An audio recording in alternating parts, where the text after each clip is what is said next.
بسم اللہ الرحمن الرحیم۔ ایپیسوڈ 42۔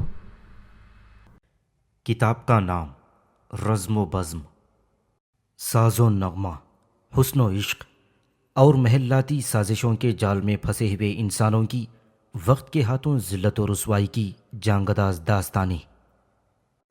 مصنف الیاس سیتاپوری۔ چوتھے دن حالات نے ایک نیا موڑ لیا تھا اور ان دونوں کے سروں پر قضائے مبرم لہرانے لگی۔ ہلاکو خان منگول سردار کی تحقیق و تفتیش سے مایوس ہو چکا تھا۔ اس نے اپنے منگول سردار سے صاف صاف کہہ دیا کہ چونکہ ان دونوں کی طاقت عام آدمیوں سے کہیں زیادہ ہے، اس لیے ان پر تعینات بھی خاص آدمی ہی کیے جائیں گے۔ منگول سردار نے عاجزی سے عرض کیا، چھوٹے خان، آپ یقین فرمائیں کہ میں نے اپنی جانب سے کوئی کسر نہیں چھوڑی۔ یہ دونوں دنیا چھوڑ چکے ہیں، اس لیے یہ لوگ ان کی بہت زیادہ عزت کرتے ہیں۔ ہلاکو خان نے ان دونوں کے پاس خود تو حاضری نہیں دی، مگر چند ایسے سردار بھیج دیے جنہیں ہلاکو خان پہلے بھی ان دونوں کی خدمت میں رکھ چکا تھا۔ جب یہ لوگ ان دونوں کے پاس پہنچے تو دونوں ہی نے اپنی زندگی سے مایوس ہو کر کلمہ شہادت پڑھنا شروع کر دیا۔ اسد نے زمین کھود کر خنجر نکال لیا، بولا، دوست، موت ہمارے سروں پر کھڑی مسکرا رہی ہے، وقت آ گیا ہے کہ ہم اسے گلے لگا لیں۔ جبار نے ایک بار پھر اسد کو منع کیا اور بولا، ایسا ہرگز نہ کر، کیونکہ ایسا کرنا خودکشی کے مترادف ہوگا۔ اسد نے جواب دیا، میں ایسا ضرور کروں گا، کیونکہ اگر میں ایسا نہیں کرتا تب بھی ہلاک کر دیا جاؤں گا۔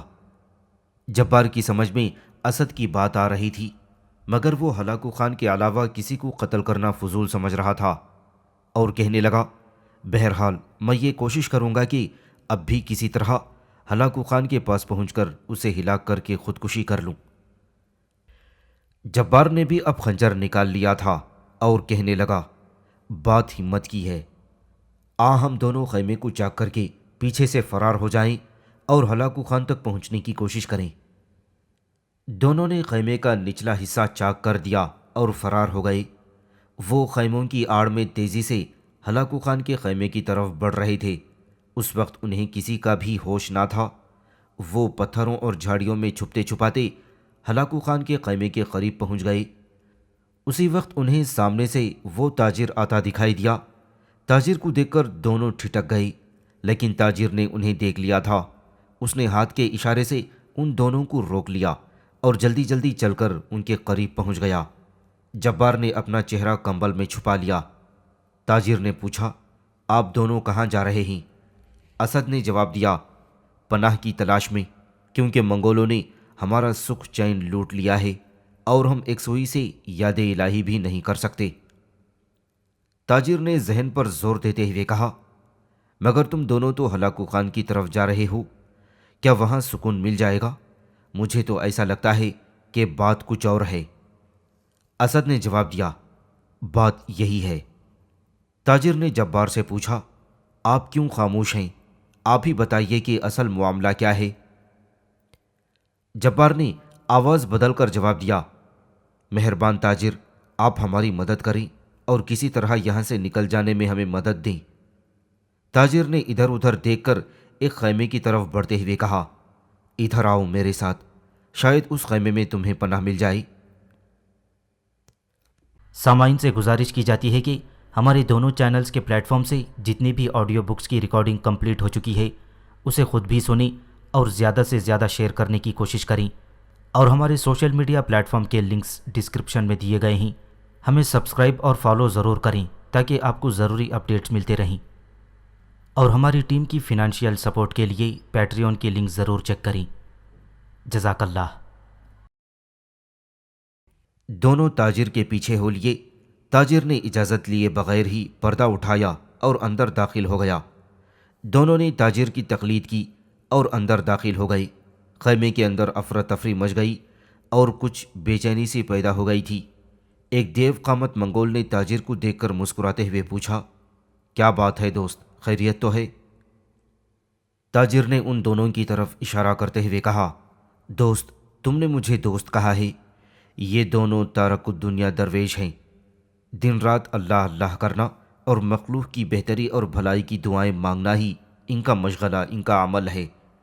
یہ اس لشکر میں اس لیے آئے تھے کہ ایل خان یعنی ہلاکو خان کی فتح مندی کی دعائیں مانگیں، مگر چند حاسدوں نے ان کی مخالفت شروع کر دی اور کسی نہ کسی طرح ہلاکو خان سے ان کی گرفتاری اور قتل کا فرمان حاصل کر لیا۔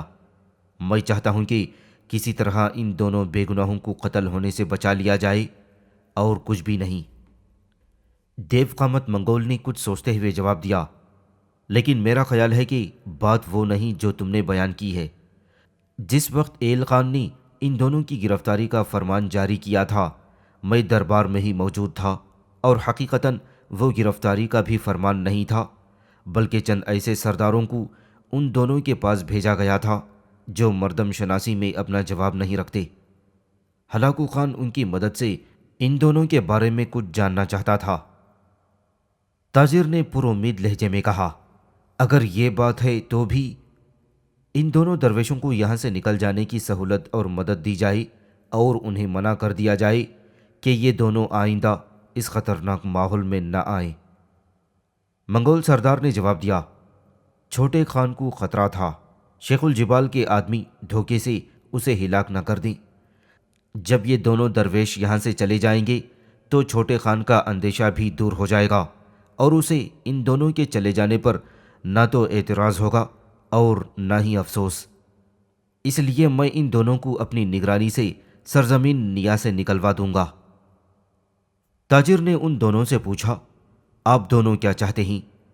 اسد نے جواب دیا، گو کہ ہمیں معلوم ہے کہ ہلاکو خان ہمیں کوئی غزن نہیں پہنچا سکے گا، مگر محض اس لیے کہ ہماری وجہ سے کسی اور کو پریشانی نہ اٹھانا پڑے، ہم یہاں سے چلے جائیں گے۔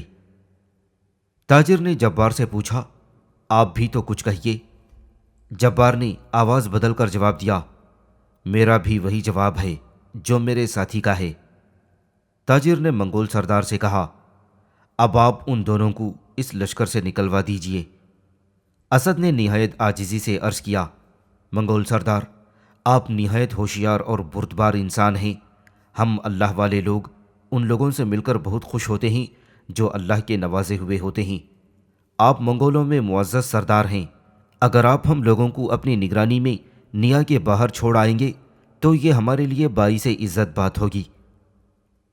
منگول سردار نے تعجب سے پوچھا، یعنی تم دونوں کو میں نیا سے باہر چھوڑ آؤں؟ اسد نے جواب دیا، ہاں آپ، کم از کم میری تو یہی خواہش ہے۔ تاجر نے منگول سردار سے درخواست کی، نیلے جاودانی آسمان کی خاطر آپ ان کی درخواست قبول کر لیجئے۔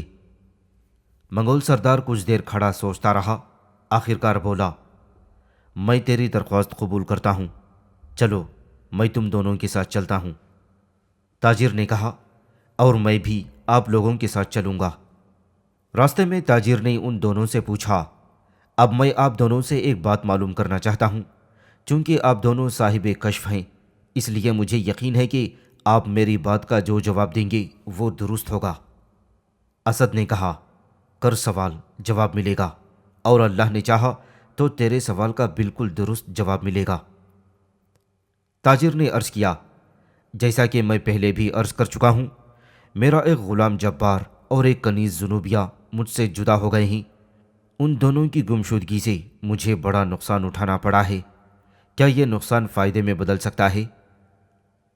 اسد اور جبار دونوں ہی مراقبے میں چلے گئے، اور کچھ دیر بعد اسد نے جواب دیا، زنوبیہ مر کر جنت میں جا چکی ہے، اور تیرا غلام جبار تجھ سے بہت جلد ملنے والا ہے۔ جبار نے جواب دیا، میرا کشف بھی مجھے یہی بتا رہا ہے کہ جبار تجھ سے عنقریب ملنے والا ہے۔ تاجر نے خوشی میں کہا، درویشوں، اگر تمہاری یہ بات درست نکلی تو میں تم دونوں کو سونے کے کنگن پہناؤں گا۔ منگول سردار ان تینوں پر دل ہی دل میں ہنس رہا تھا۔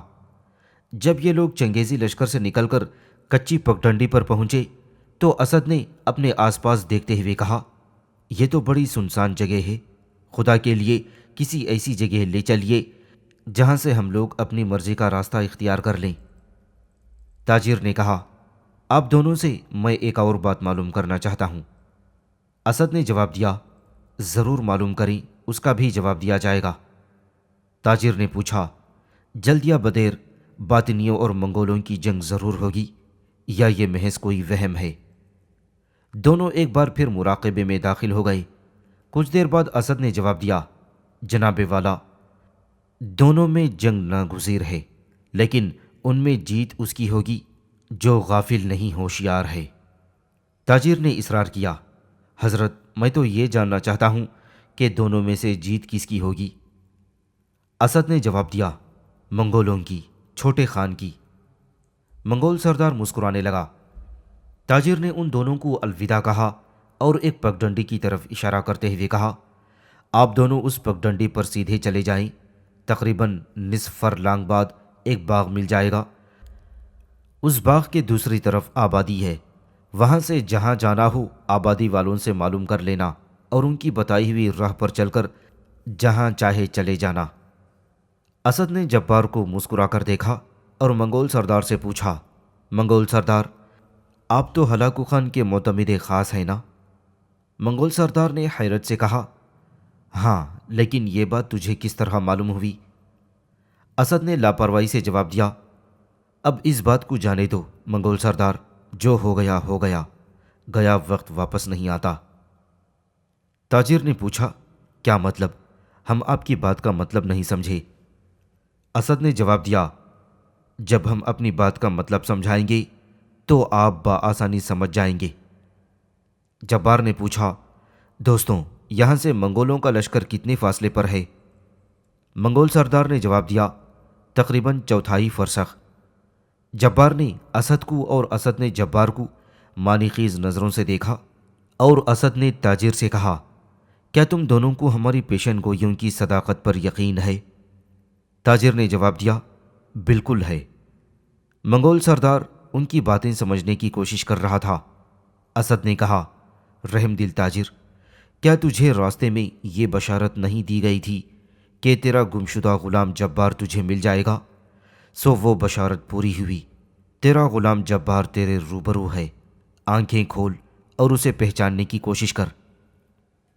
اس کے بعد جبار نے اپنے چہرے پر سے کمبل ہٹا لیا اور اپنا چہرہ تاجر کے قریب کر دیا۔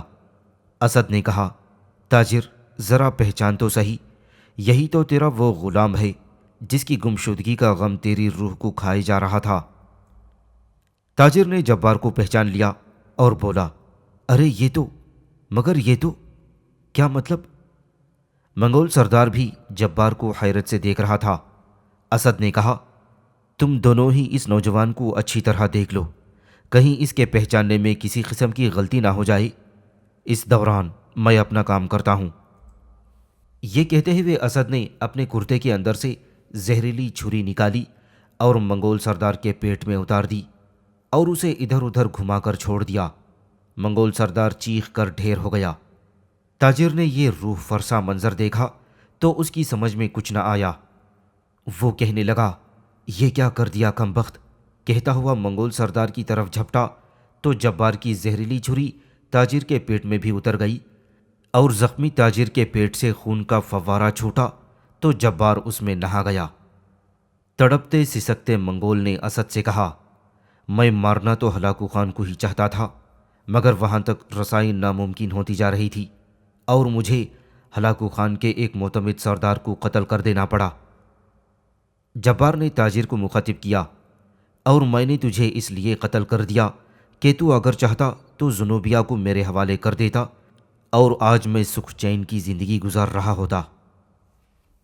ان دونوں نے دونوں مقتولوں کو خاک و خون میں لٹا کر اپنے گھوڑوں کو پگڈنڈی پر بھگانا شروع کر دیا۔ وہ جلد از جلد منگولوں کے لشکر سے بہت دور نکل جانا چاہتے تھے تاکہ ان کا پیچھا کرنے والے انہیں پکڑ نہ سکیں۔ وہ 2 دن اور 2 راتیں مسلسل سفر کرتے رہے اور آخرکار ایک پہاڑی سلسلے کے سامنے پہنچ گئے۔ ان دونوں کے سامنے پیچیدہ ترین ابھرتے ڈوبتے پہاڑی سلسلوں کا ایک جنگل سا نظر آ رہا تھا۔ تہ در تہ آگے پیچھے حد نظر تک طویل سلسلوں والی پہاڑیاں تھیں۔ ان میں داخل ہو کر آگے بڑھنا دشوار ہی نہیں ناممکن تھا۔ جبار نے ان گمبھیر پہاڑی سلسلوں کی طرف اشارہ کرتے ہوئے کہا، میرا خیال ہے ہم دونوں کو گھوڑوں سمیت یہیں کہیں چھپ جانا چاہیے۔ اسد کو بھی یہ جگہ بہت پسند آئی۔ وہ بولا، ہاں اگر منگول ہمارے تعاقب میں یہاں تک آ بھی جائیں تو ہمیں پکڑ نہیں سکیں گے، کیونکہ یہاں کی پرپیچ پہاڑیاں اور غار ہمیں اس طرح چھپا لیں گے کہ کھوجی بس ڈھونڈتے ہی رہ جائیں گے۔ دونوں ان سلسلوں میں گھس گئے اور کافی دیر تک ان میں بھٹکتے رہے۔ وہ ان میں زیادہ اندر تک چلے جانا چاہتے تھے، لیکن پہاڑی چٹانوں کی رکاوٹیں انہیں قدم قدم پر روک رہی تھیں۔ دونوں کافی اندر تک چلے جانے کے بعد اس درے کے دونوں طرف عمودی پہاڑیاں سر اٹھائے کھڑی تھیں اور سامنے تقریباً 2-2.5 کوس دور قطار در قطار پہاڑیوں کا جال پھیلا ہوا تھا۔ یہ سرسبز و شاداب پہاڑیاں بڑی دل فریب تھیں۔ اسد نے کہا، میرا خیال ہے ہمیں اس شاداب سلسلے میں کہیں روپوش ہو جانا چاہیے۔ جبار نے کہا، اس میں ہم دونوں چھپ تو بآسانی جائیں گے، لیکن یہاں بیٹھ کر ہمیں یہ فیصلہ بھی تو کرنا ہے کہ اب ہمیں کیا کرنا ہوگا۔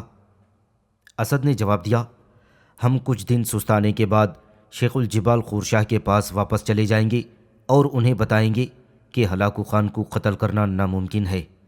ہاں، اس کے ایک معتمد کو ہم نے قتل کر دیا ہے۔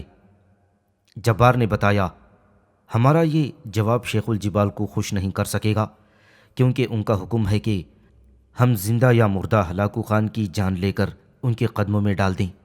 اس سے کمتر کسی بات کو وہ مانیں گے ہی نہیں۔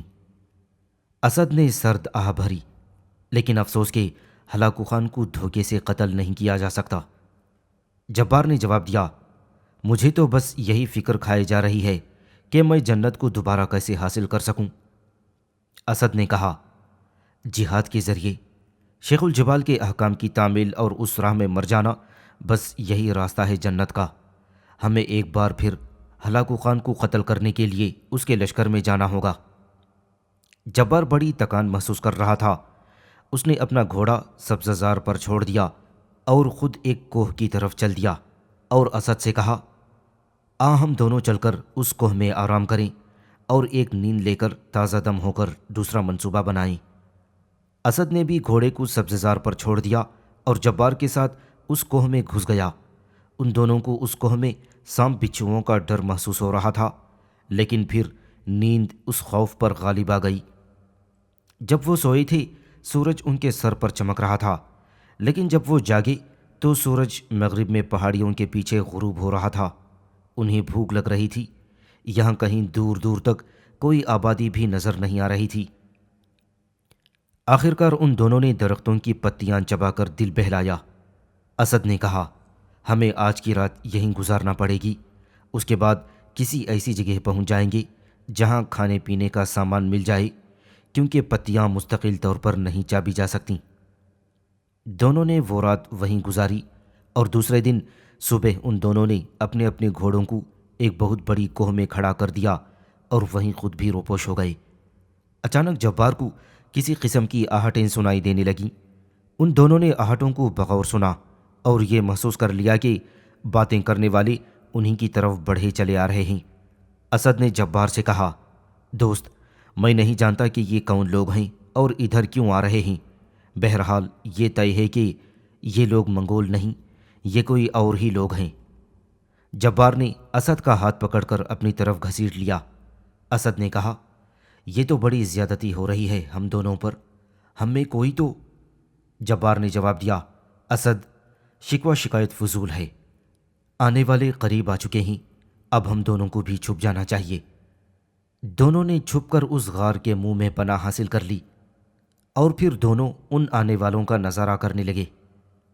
کچھ دیر بعد کسی چٹان کے پیچھے سے ایک لڑکا 2 آدمیوں کے درمیان سے نمودار ہوا۔ لڑکے کی عمر بمشکل 13-14 سال کی رہی ہوگی۔ اسد نے آہستگی سے پوچھا، یہ کیا تماشا ہے؟ یہ کون لوگ ہیں؟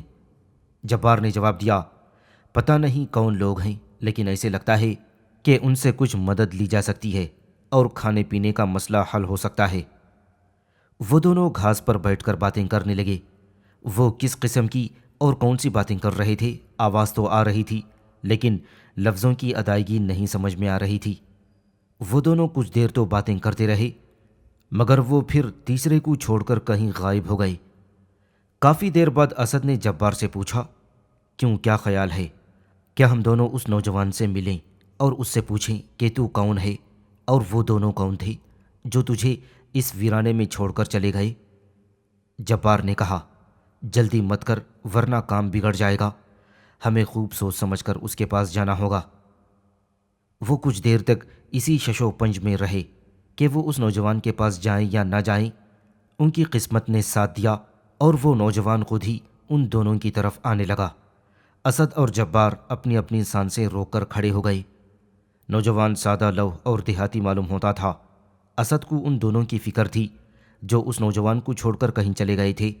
جبار کا خیال تھا کہ اس نوجوان کو دھوکے اور اچانک حملے سے قابو میں کر لیا جائے اور پھر اسے کھینچ کر کوہ میں لے آیا جائے اور اس سے اس کی بابت معلوم کیا جائے۔ جبار نے اپنے اس خیال کا اظہار بھی کر دیا، اسد، کسی طرح اس نوجوان کو کوہ میں کھینچ لاؤ، پھر یہیں اس کی بابت بات کر لی جائے۔ اسد اور جبار نے دیکھا اب وہ نوجوان ان دونوں کے بالکل قریب پہنچ چکا تھا۔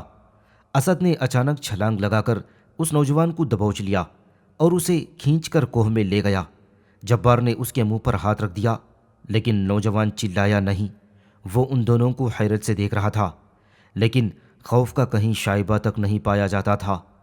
نوجوان کے کپڑے اتنے بوسیدہ تھے کہ جبار اور اسد کی کھینچا تانی کی تاب نہ لا سکے، جگہ جگہ سے پھٹ گئے تھے۔ کوہ میں کسی قدر اندھیرا تھا اور یہاں کسی کی شکل صاف نظر نہیں آ رہی تھی۔ جبار نے منہ پر سے ہاتھ ہٹانے سے پہلے کہا، نوجوان، اگر تو نے شور کیا تو ہم تجھے قتل کر دیں گے۔ اسد نے بھی دھمکی دی، ہاں یہی میں بھی کہوں گا، خبردار جو شور کیا۔ جبار نے اس کے منہ پر سے ہاتھ ہٹا لیا اور کہنے لگا، ہاں اب بتا تو کون ہے اور تیرے دونوں ساتھی کون تھے، وہ کہاں چلے گئے؟ نوجوان نے پوچھا، یہی میں بھی جاننا چاہتا ہوں کہ تم دونوں کون ہو، حالانکہ شکل اور وضاقتہ سے تم دونوں درویش معلوم ہو رہے ہو۔ جبار نے جواب دیا، ہم دونوں درویش ہیں اور اس کوہ میں بیٹھ کر عبادت کرتے ہیں۔ تو یہاں کدھر سے اور کیوں آ گیا، ہم دونوں یہی جاننا چاہتے ہیں۔ نوجوان کو جیسے ان کی باتوں پر یقین نہیں آ رہا تھا۔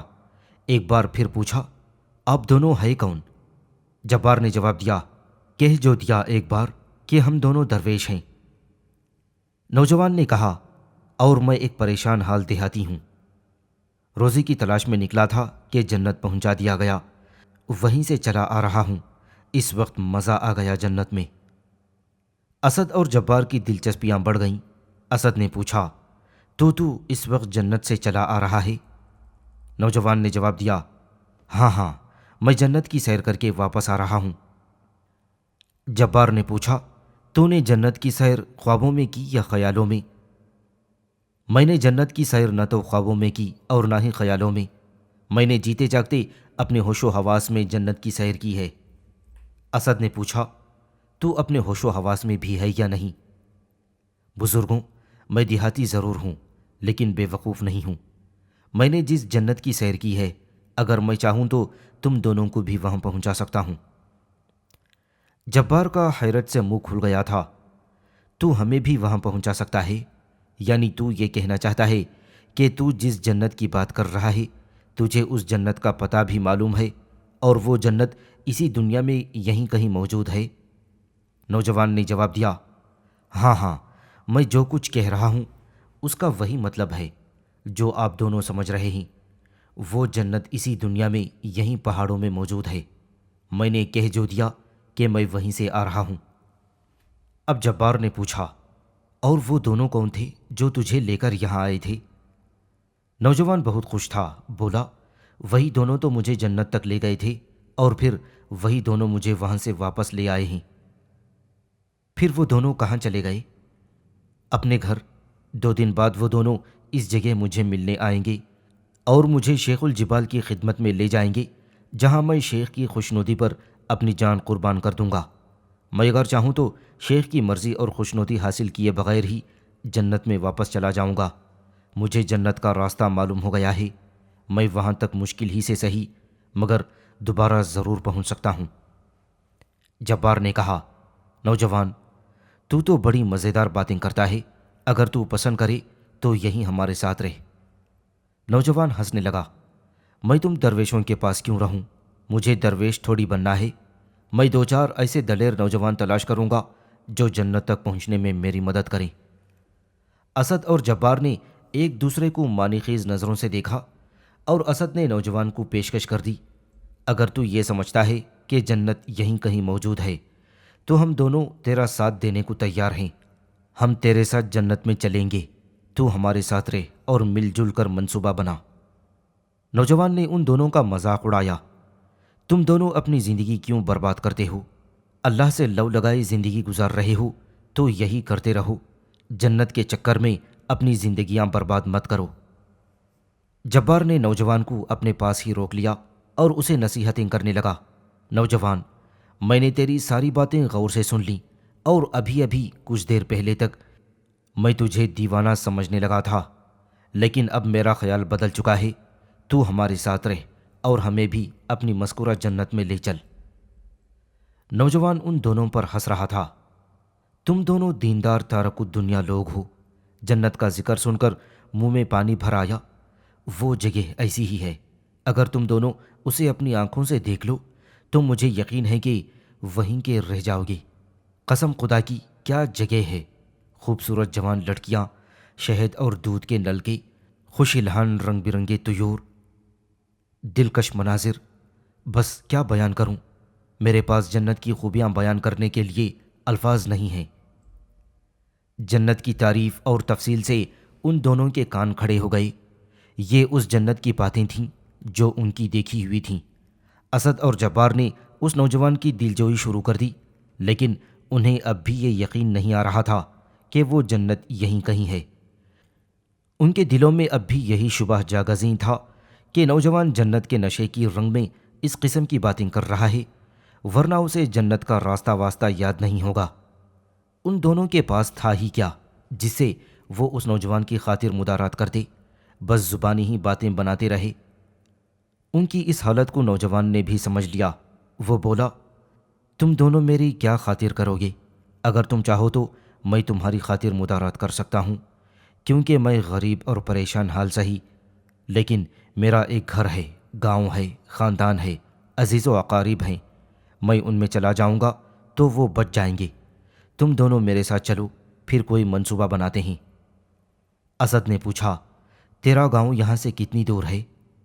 نوجوان نے جواب دیا، زیادہ دور نہیں، ان پہاڑی سلسلوں کے باہر ایک باغ ہے، اس باغ کے دوسری طرف میرا گاؤں ہے۔ ان دونوں نے وہیں سے مجھے جنت میں پہنچایا تھا۔ جبار اور اسد کو منگولوں کا دھڑکا لگا ہوا تھا، وہ باہر نہیں جانا چاہتے تھے۔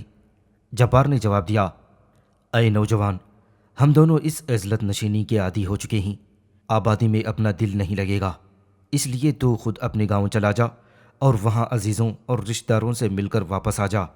ہم یہیں تیرا انتظار کریں گے اور تیرے ساتھ تیری مذکورہ جنت میں ضرور جائیں گے۔ نوجوان قہقہہ مار کر ہنس دیا، پھر وہی جنت کا ذکر، اس کا ذکر ہر حال میں کرتے رہنا، مگر تم بھی کیا کر سکتے ہو؟ جنت ہے ہی ایسی چیز، اسی لیے تو لوگ عبادت کرتے ہیں، دنیا چھوڑتے ہیں، اور تم دونوں نے بھی اسی کی خاطر ترک دنیا کر دیا ہے۔ خیر، میں تو اپنے عزیزوں میں ضرور واپس جاؤں گا، مگر تمہارے پاس واپس بھی ضرور آؤں گا، کیونکہ میں جنت میں ایک بار جاؤں گا ضرور۔ مجھے وہاں تک پہنچنے کے لیے چند آدمیوں کی مدد درکار ہے، کیونکہ وہاں تک اکیلے نہیں پہنچا جا سکتا، راستہ دشوار اور خطرناک ہے، اور پھر ذات راہ میں اپنے گاؤں اس لیے جاؤں گا کہ ذات راہ کا انتظام کراؤں۔ اسد اور جبار کے اضطراب میں اضافہ ہوتا جا رہا تھا۔ ان کا جی نہیں چاہ رہا تھا کہ اس نوجوان کو جانے دیا جائے، کیونکہ جدا ہو جانے والا پھر واپس آئے گا بھی یا نہیں، یہ مشتبہ بات تھی، اور یہ دونوں منگولوں کے خوف سے باہر بھی نہیں نکل سکتے تھے۔ آخر جبار نے یہ فیصلہ کیا کہ وہ نوجوان پر اعتبار کرے گا اور اس کی واپسی کا اسی جگہ انتظار کرے گا، لیکن گاؤں واپس جانے سے پہلے یہ بتاتا جائے کہ اس نے جنت کا راستہ دیکھا کس طرح، کیونکہ خوابوں میں طے کیا جانے والا راستہ کس طرح یاد رکھا جا سکتا ہے۔ نوجوان کو ہنسنے کی بڑی عادت تھی، وہ زور زور سے ہنسنے لگا اور بولا، بزرگوں، ان دونوں نے مجھے سیدھا سادھا سمجھ رکھا تھا، کیونکہ میں صورت شکل سے لگتا بھی ایسا ہی ہوں۔ بس یہی ان کی غلطی تھی اور وہ مار کھا گئے۔ وہ برابر ہنسے جا رہا تھا۔ ہنستے ہنستے اس کا برا حال ہو گیا اور اس ہنسی میں بھی وہ بولے جا رہا تھا، شاید میں اپنی شکل و صورت سے بے وقوف ہی نظر آتا ہوں، جو پہلی بار مجھے دیکھتا ہے احمق ہی سمجھ لیتا ہے۔ بس اسی بات سے میں فائدہ اٹھا گیا۔ ان دونوں نے پہلی بار تو کچھ پلا کر جنت میں پہنچا دیا تھا، لیکن جب یہی عمل دوبارہ دہرانے کی کوشش کی گئی تو میں نے دھوکہ دے دیا۔ جنت میں جس لڑکی نے مجھے پینے کے لیے مشروب دیا تھا، میں نے بظاہر تو اسے پی لیا تھا، مگر لڑکی کی نظریں بچا کر اسے پھینک دیا تھا اور مدہوش ہو کر گر پڑا۔ پھر وہ کانوں پر ہاتھ رکھ کر بولا، مگر مدہوشی کی اداکاری کرنا بڑا مشکل کام ہے۔ میں نے جتنی پریشانی اس اداکاری میں اٹھائی ہے، بس کیا بیان کروں۔ کئی بار تو ایسا لگا گویا میری اداکاری کا بھانڈا پھوٹ جائے گا اور میں پکڑا جاؤں گا، لیکن ایسا نہیں ہوا۔ میں مدہوشی میں یہاں تک آنے میں کامیاب ہو گیا۔ میں نے وہ راستہ کس طرح یاد کیا یا یاد رکھا ہے، کیا بیان کروں۔ مجھے اس سلسلے میں بڑی دشواریاں رہیں، بڑی پریشانیاں اٹھانا پڑی تھیں، لیکن میں کامیاب ہو گیا۔ پرخطر اور پیچیدہ راستے کو عالم مدہوشی میں یاد رکھنا کوئی معمولی کام ہے۔ اب تو ان دونوں کو اس نوجوان کی باتوں پر یقین کر لینا پڑا۔ جبار نے پوچھا، اگر تو اپنے گاؤں جائے گا تو واپسی کب تک ہوگی؟ نوجوان نے کہا، واپسی میں کم از کم 2 دن ضرور لگ جائیں گے، لیکن میں واپس ضرور آؤں گا، کیونکہ مجھے جنت میں دوبارہ جانا ہے اور وہاں تک میں اکیلا نہیں جا سکتا۔ 2-3 آدمیوں کا ساتھ چلنا بہت ضروری ہے۔ اسد نے اپنا سر پکڑ لیا۔ جبار نے پوچھا، کیا میں اس نوجوان کی باتوں پر یقین کر لوں؟ جبار نے جواب دیا، میرا بھی وہی حال ہے جو تیرا ہے۔ میرا سر بھی پھٹا جا رہا ہے اور دل ڈوبا جا رہا ہے۔ یقین نہ کرنے کی کوئی وجہ بھی نہیں، یہ نوجوان سچا ہے۔ میں اس کی واپسی کا منتظر رہوں گا۔ نوجوان غیر معمولی ہنسمکھ تھا۔ اس نے پوچھا، تم دونوں میرے ساتھ میرے گاؤں چلو، کیا ساتھ چلنے میں کوئی اعتراض ہے؟ جبار نے جواب دیا، اعتراض تو کوئی نہیں، لیکن ہم دونوں تم سے یہیں اسی جگہ ملنا چاہتے ہیں۔ بات دراصل یہ ہے کہ ہم دونوں کچھ عرصہ فوج میں رہ چکے ہیں اور وہاں کی زندگی اور خون خرابے سے بیزار ہو کر اس کوہ میں پناہ لے لی ہے۔ ہو سکتا ہے پہاڑی سلسلوں کے باہر لوگ ہمیں تلاش کرتے پھر رہے ہوں، بس ان کی نظروں سے اوجھل رہنے کے لیے ہم دونوں یہاں رہنا چاہتے ہیں۔ نوجوان نے ان دونوں کے ساز و سامان کا اندازہ لگانے کی جستجو میں ادھر ادھر دیکھا اور جب وہاں کچھ نظر نہیں آیا تو پوچھا، تمہارا سامان کہاں ہے؟ اسد نے جواب دیا، ہمارے پاس کوئی سامان نہیں، چونکہ ہم دونوں فوجی بھگوڑے ہیں۔ نوجوان ایک بار پھر ہنسنے لگا، تم درویش ہو، تارک الدنیا ہو اور فوجی بھگوڑے ہو، اور کیا کیا ہو یہ بھی بتا دو۔ بس اور کچھ نہیں۔ یہاں تم دونوں کے کھانے پینے کا کیا انتظام ہے؟ کچھ بھی نہیں، بس درختوں کی چھال اور پتیوں پر گزر اوقات ہو رہی ہے۔ نوجوان نے قہقہہ مار کر پوچھا، تو اسی پر تم دونوں مجھے اپنا مہمان بنانا چاہتے ہو؟ بہت خوب۔ وہ نوجوان ان دونوں سے اور زیادہ گھل مل گیا۔ اس نے ایک بار پھر ان دونوں کو جنت کی خیالی سیر کرائی اور اس کا نہایت اضطراب اور شوق سے ذکر کرتا رہا۔ اسد اور جبار بھی جنت کا ذکر نہایت شوق اور بے قراری سے سنتے رہے۔ جبار نے کہا، اب جب کہ تیری اپنی گاؤں روانگی لازمی ہو گئی ہے اور یہ بھی طے ہے کہ تو ہمارے پاس بھی ضرور آ جائے گا، تو جانے سے پہلے اپنا نام تو بتا جا۔ نوجوان نے جواب دیا، میرا نام حسن ہے، میں آبائی کاشتکار ہوں۔ اسد نے پوچھا، تو جنت میں پہنچا کس طرح؟ یہ تو نے بتایا ہی نہیں۔ حسن نے جواب دیا، یہ بھی بڑے مزے کی کہانی ہے، بات بڑے مزے کی ہے۔ پھر وہ کچھ سوچنے لگا، کافی سوچ بچار کے بعد بولا، سمجھ میں نہیں آتا کہ میں اپنی کہانی کو کہاں سے شروع کروں۔ مختصراً بات اتنی سی ہے کہ میں اپنے کھیتوں پر کام کرنے کے دوران اپنے علاقے کی ایک تاجر کی لڑکی پر عاشق ہو گیا تھا۔ تاجر غیر معمولی مالدار اور صاحبی حیثیت ہے۔ اس کی لڑکی روشن بھی مجھ سے پیار کرتی ہے۔ اس کا باپ کہتا ہے کہ میں اپنی بیٹی سے تیری شادی اس شرط پر کر سکتا ہوں کہ تو کاشتکاری چھوڑ کر تاجر بن جا۔ میں تاجر کس طرح بن سکتا ہوں؟ کیونکہ اس کے لیے غیر معمولی مال و زر کی ضرورت ہوتی ہے۔ میں نے بڑی دماغ سوزی کی اور کسی نتیجے پر پہنچ نہیں سکا۔ آخر ایک دن جب میں ایک درخت کے نیچے اس کی جڑ میں تنے سے ٹیک لگائے بیٹھا اس پر غور کر رہا تھا تو میری ملاقات اچانک ان دونوں سے ہو گئی۔ یہ دونوں بھی اسی درخت کے نیچے اس طرح آن بیٹھے گویا وہ مسافر تھے اور سستانے کے لیے اس درخت کے نیچے آ گئے تھے۔ پھر ان دونوں نے میری فکر مندی اور غمگینی کا مجھ سے سبب دریافت کیا۔ ان کے لہجے میں اتنی اپنائیت اور نرمی تھی کہ میں نے انہیں سب کچھ بتا دیا۔ وہ دونوں میری داستان سن کر ہنسنے لگے اور بولے، یہ کون سا مشکل کام ہے، ہم دونوں تجھے تاجر بنا دیں گے، فکر مت کر۔ اس وقت میری سمجھ میں یہ بات نہیں آئی کہ وہ مجھ پر اتنے مہربان کیوں ہیں، لیکن اب کچھ سمجھ میں آ چکی ہے۔ اسد اور جبار کو نوجوان حسن کی کہانی اپنی کہانی نظر آ رہی تھی۔ جبار نے پوچھا، پھر کیا ہوا؟ حسن نے بتایا، پھر وہ ایک دن مجھے کوئی مشروب پلا کر اپنی جنت میں لے گئے۔ وہاں حسین لڑکیوں اور عورتوں کی فراوانی تھی۔ وہاں دودھ اور شہد نلوں سے آتا تھا۔ وہاں کے چپے چپے میں ایک سحر تھا۔ وہاں میں 3 دن رہا اور ان 3 دنوں میں مجھے اپنی محبوبہ بالکل یاد نہ آئی، کیونکہ جنت میں مجھے سب کچھ بآسانی حاصل ہو گیا تھا۔ لڑکیاں مجھے باور کراتی رہیں کہ میں جنت میں ہوں، لیکن میں اس وقت شک و شبہ میں پڑ گیا جب اچانک میرے سر میں درد اٹھ کھڑا ہوا اور مجھے زکام ہو گیا۔ میں نے سوچا، کیا جنت میں بیماریاں ہو سکتی ہیں؟ دل و دماغ دونوں ہی اس بات کو نہیں مان رہے تھے۔ پھر میں نے یہ جاننے کے لیے کہ میں یہ سب کچھ خواب میں تو نہیں دیکھ رہا، اپنے بازو پر زور سے چٹکی بھری اور میں تکلیف سے تلملا گیا۔ اس کے بعد میں نے اپنی کلائی کی پشت پر دانت گاڑ دیے اور کاٹ کر خون نکال لیا۔ ہر تجربہ مجھے یہی بتا رہا تھا کہ جنت میں دنیا جیسی ساری باتیں ہو رہی ہیں، یہاں تک کہ میں سوتا بھی رہا اور جاگتا بھی رہا۔ لڑکیوں نے مجھے جو مشروب بھی پلایا تھا، میں نے چالاکی سے کم پی کر بقیہ کو ضائع کر دیا، اور پھر وہ مجھے میری بناوٹی مدہوشی میں اٹھا کر جنت سے نکال لائے اور میں مسلسل مدہوشی کی اداکاری کرتا رہا۔ انہوں نے یہاں مجھے چھوڑ دیا اور ہوش میں آنے پر انہوں نے مجھے بتایا کہ میں 3 دن تک اس جنت میں رہا ہوں۔ میں نے اپنا شوق ظاہر کیا کہ میں وہاں دوبارہ جانا چاہتا ہوں، تو انہوں نے بتایا کہ پہلے میں شیخ الجبال کے پاس جاؤں، اس سے ملوں اور اس کی خوشنودی حاصل کروں، کیونکہ یہ جنت شیخ الجبال کی خوشنودی کے بغیر نہیں مل سکتی۔